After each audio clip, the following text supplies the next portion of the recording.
무슨 일을 해야 되나요? 자, 오늘 저희가 해볼 작업은요. 뭐냐면 한류의 시초이자 공전의 히트를 친 드라마 대장금 기억하시죠? 네. 아, 그럼요. 아득하다. 되게. 근데 드라마 대장금이 어디에서부터 시작되는지 혹시 알고 계시는 분 계시나요? MBC? 아, 타 프로그램 말고. 제가 알기로는 되게 네. 아주 짧게 나왔던 역사 속의 기록? 이걸로 시작한 거 아니에요? 맞습니다. 조선왕조실록에 나온 의녀 장금에 대한 그 한 줄짜리 기록에서부터 시작됐다고 하죠. 그래서 이제 우리가 모인 거거든요. 네. 그러니까 이를테면 어떤 사료에 남아있는 되게 드라이한 몇 줄, 또는 어떤 유물에 대해서 설명을 하고 있는 어떤 설명, 네. 이런 것을 가지고 거기에 우리가 상상력을 더하고, 네. 근데 너무 막 나가게 되면 이렇게 딱 역사 전공자가 브레이크를 걸어주시고. 브레이크를 걸어주면서 너무 나갔다. 그렇죠. 일로 와라. 그래서 어떤 보물 하나를 준비했습니다. 오, 네. 첫 번째 우리 모임 얘기로. 네. 그래서 이 보물 자체로도 대단하고 유명한 보물이기도 하지만 이 보물에는 1400년 전 어떤 왕국의 최후의 모습,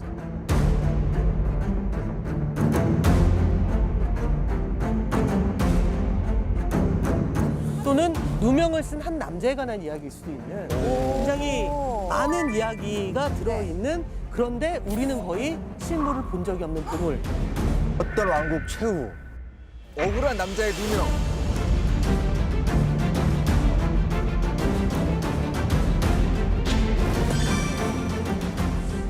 그래서 웹툰을 만들기 위한 네. 로그라인을 우리끼리 한번 정해보자, 여기서.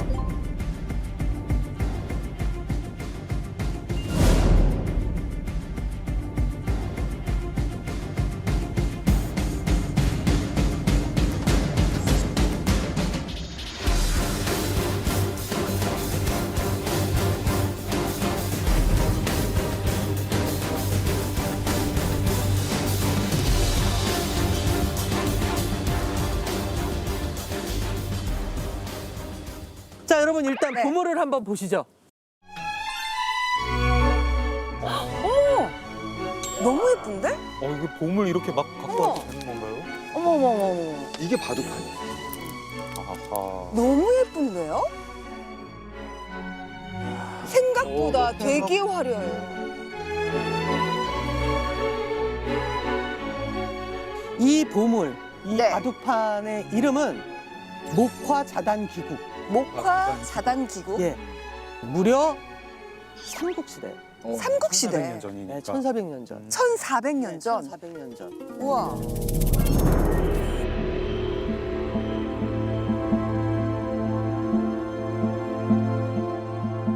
바둑이라는 소재가 오늘의 어떤 그 중심 소재인 게 너무 반가워요. 아, 왜냐면 진짜? 왜요? 저는 주로 이야기를 쓸 때 네. 사람의 심리에 대한 걸 되게 좋아하거든요. 제가 그리는 만화도 그렇고 바둑을 두면 상대방의 마음이 되게 드러나서 이거 누구 같은데라고 추측하는 장면이 꼭 나와요. 그래서 바둑이라는 건 누군가와 대화를 할 때 꼭 심리 상담 같은 느낌을 저에게 주는 게임이에요. 바둑판이라 그러니까 너무 매력적인 거예요. 어쨌든 고대 보물이 중심에 들어가는 이야기면은 그 고대 보물 자체가 사람들의 어떤 호기심을 자극하고 현대에 일어날 수 없는 어떤 약간 신비로운 네네. 어떤 초자연적인 그런 능력 같은 게 있기를 독자건 시청자건 기대하죠. 근데 궁금한 게요. 1400년이나 된 유물이 이렇게 되게 잘 보존이 되어 있던 게 너무 신기한데요. 이 바둑판은 뭘로 만들어진 거예요? 이게 네. 진짜 신기하죠. 이게 나무가 이렇게 안 썩나 싶잖아요. 네네. 뭐 뒤틀리는 것도 없고 일단 나무까지는 제가 압니다. 자단나무 썼다고. 자단. 그래서 아까 이름이 목화 자단 목화 자단 기구라는 기구. 게. 예. 뭐 이거 심 선생님 뭐 혹시 이런 것도 좀 아실까요? 뭐든 다 아실 것 그게 같아요. 벌써 아는데 이런 것도 몰라 하는 그냥 분들을 수탕 쳐다보고 이 있어요. 자판기 뭐 이런 거 아닐까? 이 프로그램이 교양인 것 같지만 사실은 예능이에요. 그래서 우리가 막 물어봤을 때 대답을 못하면 물속에 들어가지 마.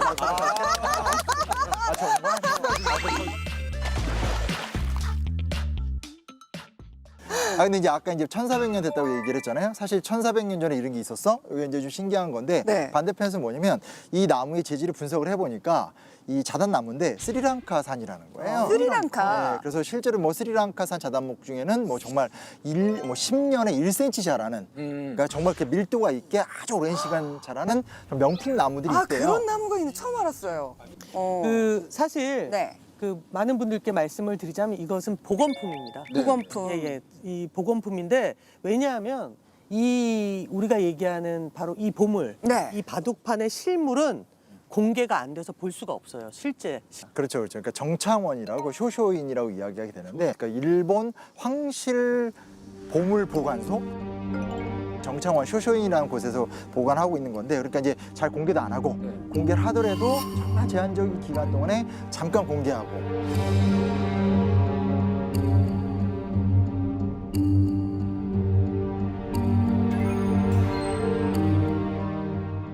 근데 이 바둑판은 공개될 때부터 엄청난 논란이 있었다고 그래요. 왜요? 왜요? 이렇게 정밀하고 멋진 보물 바둑판을 만들어낼 정도의 예술성, 기술, 국력을 가진 나라가 어디냐, 어디예요? 어딜까? 일단 되게 바둑을 두는 궁금했는데 나라겠죠.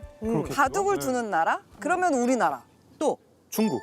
중국. 또 일본도 그렇죠. 바둑을 그렇죠. 두죠. 그럼 다른 그런데 데는 모르겠어요. 여기에 놀라운 힌트가 이 바둑판 자체에 숨겨져 있어요. 여기 안에 있다고요?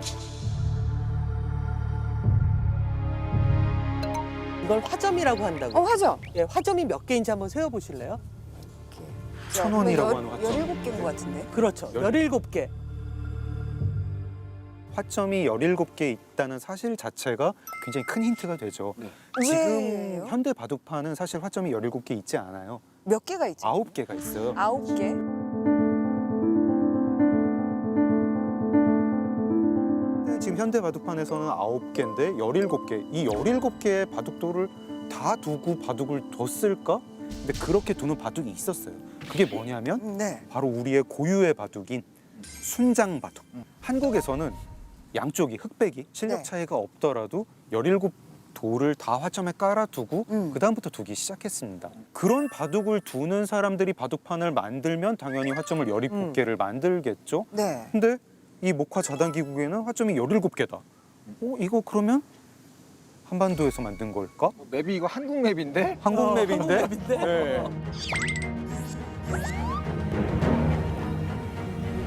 거기다가 10여 년 전에 또 하나의 사건이 벌어집니다. 바로 쇼쇼인의 사무실에서 이상한 점을 하나 발견하게 되는데 서랍 안쪽이 비었는데도 바둑판 무게가 많이 나간다 싶은 거예요. 이상하게 무거운데? 네. 서랍 안쪽이 이상하다. 비었는데? 비었는데도. 어. 그래서 이상하다 싶어서 내시경으로 들여다봤더니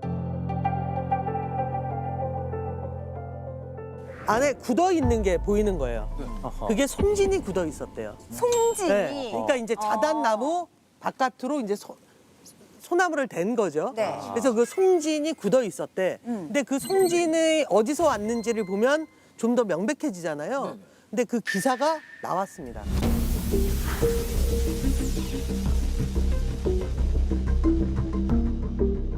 송진을 조사를 해보니 네. 조선에서 목관이나 공예품 부재로 많이 사용된 소나무로 보이는 목재다. 이 화점까지는 심증이었는데 이제 물적 증거가 하나 나온 거군요. 그렇죠. 어. 기본적으로 소나무를 갖고 공예를 하는 거 우리나라니까. 그러니까 이 보물 바둑판과 바둑알 네. 이것과 관련된 문서 중에 네. 우리가 너무나 알 법한 사람의 이름이 나와 있어요. 우리가 알 법한 네, 사람이에요. 그렇습니다. 신명은 아니고요. 잠깐만, 1400년 전인 거죠? 네, 1400년 전 일본 황실창고 쇼쇼인에는 국가진보장이라는 문서가 존재하는데 진보장. 예, 이렇게 적혀 있었대요, 문서에.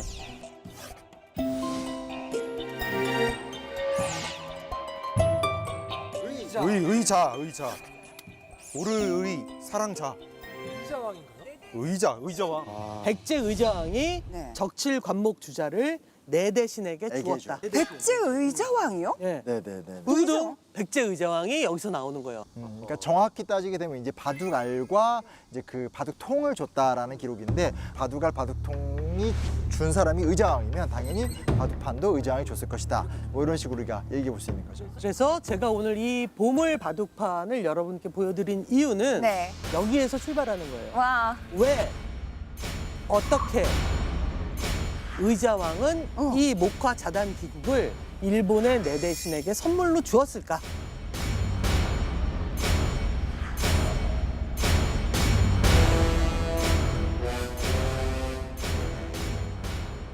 두구둥.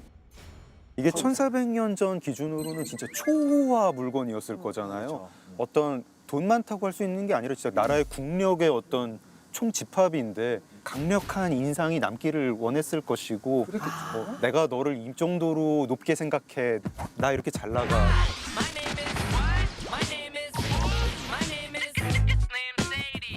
좀 신기한 게 낙타도 있고 사자도 있고 앵무새도 있고 맞아요. 1400년 전에 만든 거잖아요. 근데 그때 그 사람들도 과연 진짜로 봤을까요? 그러니까 제가 보기에는 저 이게 궁금해요. 상상도가 아닌 것 같아요. 네. 직접 본 사람이 그렸을 거란 느낌이 드는 게 상상해서 그린 게 아니라 직접 관찰해서 그리는 게 얼마나 다른가에 대한 얘기를 많이 하거든요. 근데 보시게 되면 직접 보지 않고서는 묘사하기 어려운 그림들이 좀 있어요. 낙타를 줄로 잡아 끌면 어떤 모양이 된다고. 아, 그리고 앵무새가 뭐 먹는 그림 같은 거 나온단 말이죠. 네. 근데 그런 것들은 앵무새가 어떤 걸 먹는지 어떻게 합니까? 본 적이 있는 거죠. 그래서 이런 그림은 실제로 백제 사람들이 이 동물들을 다 본 적이 있구나라는 느낌을 저에게 줘요. 실제로 백제 유물 중에 네. 이런 그 동물 그림이 있는 유물이 또 있습니다. 또 있어요? 예. 바로 아하. 백제 금동 대향로. 아, 그래요? 네, 대한민국 이 금으로 된 거. 그러니까 우리 상상 이상으로 그 삼국이 특히 네. 이제 백제가 굉장히 무역 국가였을 것이고 아마 해상 교육을 굉장히 활발히 하는 나라였고 그 무역권, 교역권이라는 게 스리랑카, 인도 정도까지는 이제 범위였다 이런 생각이 들어요.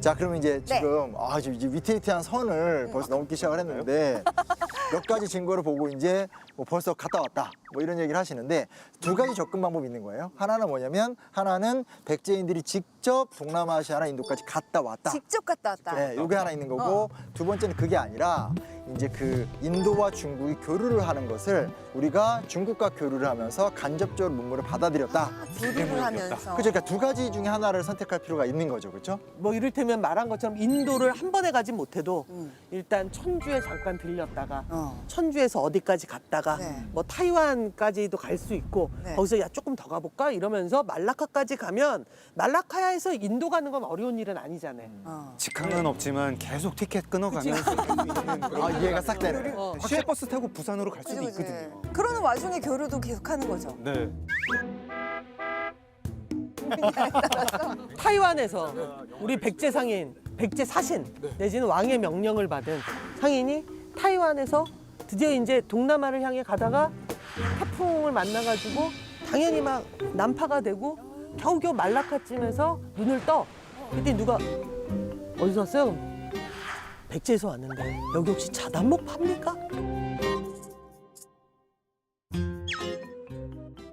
그래서 적어도 여기까지는 합의가 되는 거죠. 7세기 백제가 국제교류와 국제무역을 어떤 방식으로든 했다라는 건 이게 실체가 증명이 되는 거죠. 그러니까 4세기 때 적어도 근초고항 때부터 백제가 서해를 활용해서 이제 중국의 남부까지 왔다 갔다 했다는 건 공지의 확신이거든요. 그 다음 루트가 어떻게 가냐가 이제 우리의 그치. 미지의 영역.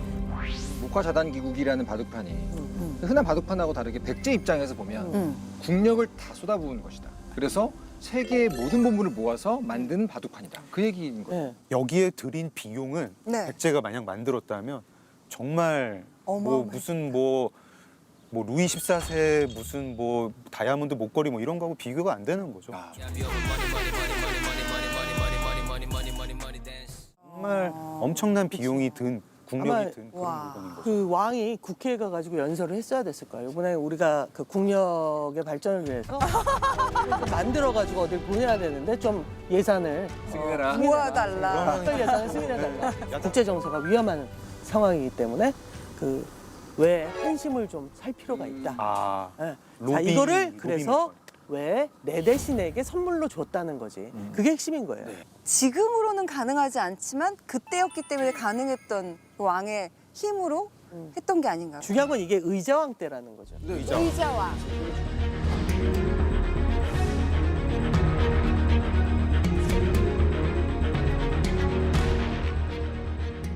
의장이 지금 우리 느낌으로는 좀 국력 그 재산 이제 좀 펑펑 쓴 그런 느낌이잖아요. 맞아요. 이미지. 그 유명한 삼천궁너. 네. 네, 그 정말 신비로운 일이죠. 암군의 대명사.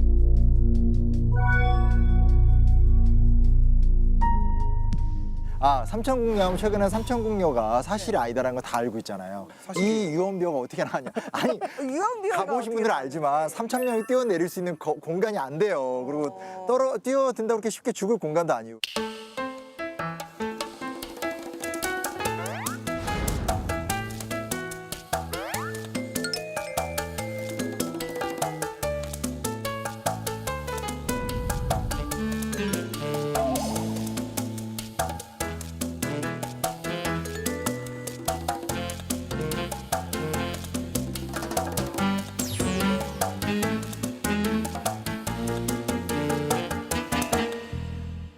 백제를 멸망시킨 왕이기 때문에 후대에 곱게 보지를 않았습니다. 그래서 삼천궁녀라고 하는 예전에 도대체 기록을 찾을 수가 없는 그런 이제 오류들이 같이 덧붙여지면서 그런 것들이 그냥 세간에 그냥 전해지죠. 의자왕이 향락에 빠져서 나라를 멸망시켰다라고 하는 것이 마치 특별한 근거가 있는 양 그렇게 사람들한테 전해지고 잘못 인식되는 그런 이제 일들이 일어나게 됩니다. 근데 하나 흥미로운 게 뭐냐면 삼국사기를 보면 어떤 내용이 나오냐면 38년에 당 태종이 비단 3,000피를 내렸다라는 기록이 나와요. 그 다음 줄 뭐라 하느냐, 왕이 궁녀들과 함께 큰 못에다가 배를 띄웠다라는 기록이 나와요. 근데 그걸 대충 읽었구만 그 기록. 너무 그렇지. 대충은- 그게 아마 좀 섞인 것 같아요. 빨리 읽으면 윗줄하고 아랫줄하고 섞을 때가 있어요. 누군가 한문을 잘 모르는 그렇죠, 그렇죠. 그러니까 어떤 기록을 보더라도 삼천궁녀가 뛰어들어서 죽었다 이런 기록은 존재하지 않고, 그리고 실제로 이제 조선 말기로 가도 궁녀가 몇백 명이 안 되거든요. 그러니까 이 당시에 궁녀의 숫자는 훨씬 적을 수밖에 없어요. 그리고 삼천 궁녀가 안 되는군요. 더 우선. 놀라운 사실, 우리나라 어떤 사료에도 궁녀가 몇 명이다를 확인할 수 있는 또 사료도 없어요. 그러니까 이제 이 이야기는 분명히 만들어진 이야기인데, 이름이 삼천일 수 있죠. 국명. 삼천이가 야 진짜 혀를 내두르는. 크게 보면 이 동서양 모두 역사 기록은 승리한 자들이 승리한 사람들의 입장에서 기록하는 것이 보통의 일입니다. 그런데 이제 백제의 의자왕은 멸망한 국가의 군주이기 때문에 그건 승자의 입장에서 보면 굉장히 보잘것없는 그런 존재로 아마 비춰졌을 겁니다. 그래서 삼국사기에는 의자왕이 대단히 좀 못난 왕으로 그렇게 기록하고 싶지 않았을까, 그렇게 이제 상상해 봅니다. 그럴 수도 있죠. 그럴 수도 있지만 저는 계속해서 이 내용을 보면서 의자왕은 약간 그렇게 들었던 거랑 다를 수도 있겠다 생각을 많이 했던 게, 사람들은 뭔가 심리적으로 문제가 큰 게 터지면 납득하고 싶어 하거든요. 그래서 이유를 만들고 싶어 해요. 갑자기 백제가 망하고 신라가 승리를 한 상황이 벌어지게 되면 왜 백제가 망했을까에 대한 이유를 찾으려고 했을 거고, 그거를 의자왕 탓으로 돌리는 건 되게 쉬웠을 것 같아요.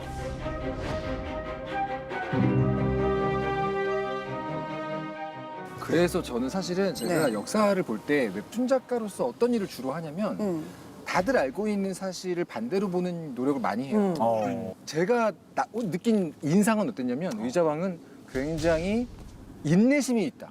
오래 기다릴 수 있는 사람이다, 이런 느낌이 들었어요. 왜 그러냐?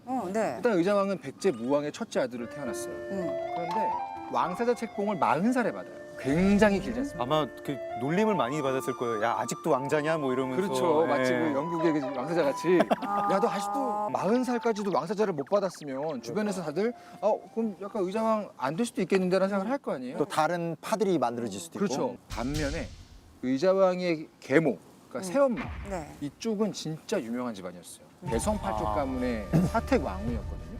생각을 해보세요. 40이 될 때까지 왕세자 책봉을 못 받았는데 계모를 통해서 동생들은 계속 태어나요. 그러면 당연히 불안하지 않겠습니까? 이 동생들이 나를 제치고 왕세자가 될 수도 있겠다. 근데 불안하고 초조하고 화나고 그런 것들을 한 번도 남에게 들키지 않고 평판 관리를 정말 잘했다는 기록이 있어요. 그러니까 이 기록 때문에 우리가 고민이 많은 건데 이 사람이 갑자기 나빠지거든요. 왜냐하면 초기의 기록들을 보면 이 사람에 대해서 의정왕에 대해서 해동 증자라고 딱 이제 표현을 하는 거니까 해동증자. 바다 건너에 어. 훌륭한 성인이 있다.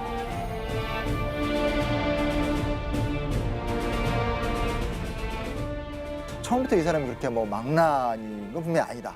그 40살까지 세자로 지낼 정도라면 당연히 그런 수준을 버틸 수는 없는 거잖아요. 맞아요. 그렇죠? 진짜 그렇 심지어 거기서 그냥 단순히 인내심이 많다, 참을성이 있다라고 표현한 게 아니라 평판 관리, 즉 정치적인 평판도 관리를 잘했다라고 제가 판단했던 이유가 있어요. 모계 쪽 사람이 변변치 않았는데도 불구하고 결국 왕위에 올랐잖아요.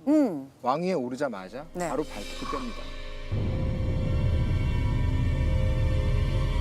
어떻게 해요? 자기의 계모, 아까 얘기했던 그 사택왕후. 사택왕후, 그가 죽자마자 네. 기다렸다는 듯이 계모 쪽 라인의 왕족이나 귀족들을 싹 다 정리해버려요.